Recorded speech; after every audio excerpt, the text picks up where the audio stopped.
Hello everyone, welcome back to the channel. Is your iPhone cluttered with apps you no longer use? Today I will show you how to permanently delete apps from your iPhone, freeing up space and keeping things tidy. Let's get started. First, find the app you want to delete on your home screen. Press and hold the app icon on your screen. It will bring out a list of options asking to be deleted or removed from the home screen. Click on delete, then confirm the deletion.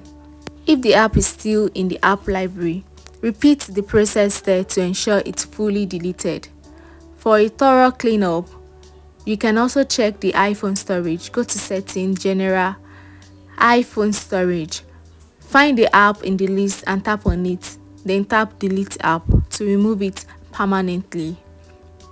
And that's it, guys. You've successfully deleted unwanted app from your iPhone, keeping your iPhone clean and effective. Thank you for watching. If you found this helpful, please like, subscribe, comment for more quick tips, and I will see you next time. Bye bye.